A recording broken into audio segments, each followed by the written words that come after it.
ತಲೆಕಾಲು ಸಾಂಬಾರಿಗೆ ಟೊಮೆಟೊ 2, ಸ್ವಲ್ಪ ತೆಂಗಿನಕಾಯಿ, ಸಣ್ಣ ಈರುಳ್ಳಿ ಒಂದು 8 ಈರುಳ್ಳಿ, ಕೊತ್ತಂಬರಿ ಸೊಪ್ಪು ಸ್ವಲ್ಪ, ಶುಂಠಿ ಇಷ್ಟು, ಬೆಳ್ಳುಳ್ಳಿ ಇಷ್ಟು, ಚಕ್ಕೆ, ಸೋಂಪು ಒಂದು 5ರಿಂದ 6 ಲವಂಗ, ಮೆಣಸು, ಒಂದು ಏಲಕ್ಕಿ, ಅರಿಶಿನ, ಇಷ್ಟು ಸಾಮಗ್ರಿಗಳನ್ನು ಸ್ವಲ್ಪ ಎಣ್ಣೆ ಹಾಕಿ ಏನು ಈ ಸಾಮಾನೆಲ್ಲ ಕಟ್ ಮಾಡಿ ಇಟ್ಕೊಂಡಿದ್ದೀವಿ, ಟೊಮೆಟೊ, ಈರುಳ್ಳಿ, ಬೆಳ್ಳುಳ್ಳಿ, ಶುಂಠಿ ಎಲ್ಲ ಎಣ್ಣೆಗೆ ಹಾಕಿ ಫ್ರೈ ಮಾಡ್ಕೋಬೇಕು. ಈ ಫ್ರೈ ಜೊತೆಗೇ ಚಕ್ಕೆ, ಲವಂಗ, ಸೋಂಪು, ಮೆಣಸು, ಏಲಕ್ಕಿ, ಅರಿಶಿನ ಹಾಕಿ ಬಾಡಿಸ್ಕೋಬೇಕು. ಎಲ್ಲ ಬಾಣಲೆಗೆ ಹಾಕಿ ಬಾಡಿಸ್ಕೋಬೇಕು. ಇದೆಲ್ಲ ಫ್ರೈ ಆದಮೇಲೆ ಧನಿಯಾ ಪೌಡ್ರು, ಚಿಲ್ಲಿ ಪೌಡ್ರು ಹಾಕಬೇಕು. ಈರುಳ್ಳಿ, ಟೊಮೆಟೊ, ಶುಂಠಿ, ಬೆಳ್ಳುಳ್ಳಿಗೆ 2 ಸ್ಪೂನ್ ಧನಿಯಾ ಪೌಡರು, 2 ಸ್ಪೂನ್ ಅಚ್ಚ ಖಾರದ ಪುಡಿ,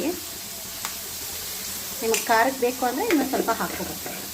ಹಾಕಿ ಆ ಬಿಸಿಲು ಸ್ವಲ್ಪ ಪುಡಿಗಳನ್ನ ಫ್ರೈ ಮಾಡ್ಕೊಳ್ಳಿ ಅಷ್ಟೇ. ಈ ಮಸಾಲೆ ಆರಿದ್ಮೇಲೆ ರುಬ್ಕೋಬೇಕು.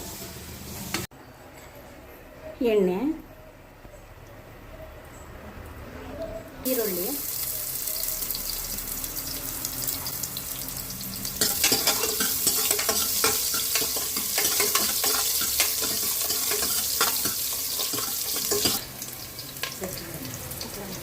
ಈಗ ತೊಳೆದಿಟ್ಕೊಂಡಿರೋ ತಲೆಕಾಯಿ,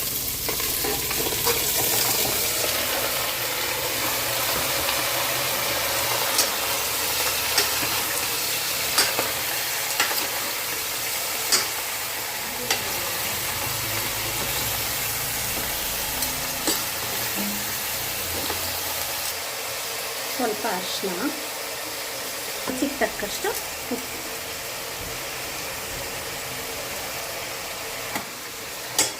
ಹಾಕಿ ಮಿಕ್ಸ್ ಮಾಡಬೇಕು.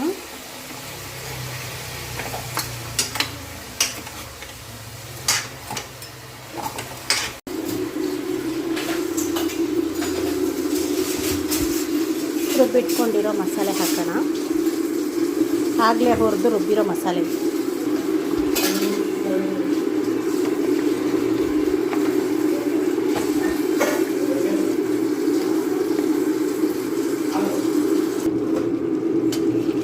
ಎಷ್ಟು ಬೇಕಷ್ಟು ನೀರು ಕನ್ಸಿಸ್ಟೆನ್ಸಿ ನೋಡಿಕೊಂಡು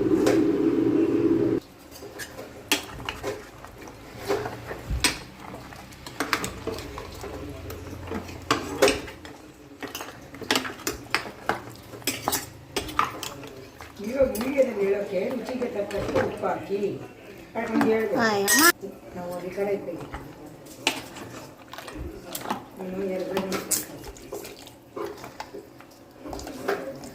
ನೋಡಿ, ಈ ಕನ್ಸಿಸ್ಟೆನ್ಸಿಗೆ ಬರಲಿ.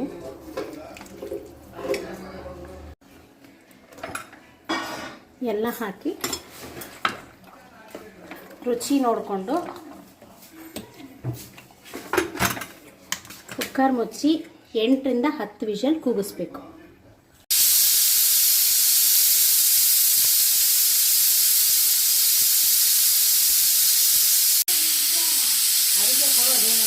ತಲೆಕಾಲು ಸಾರು ರೆಡಿ.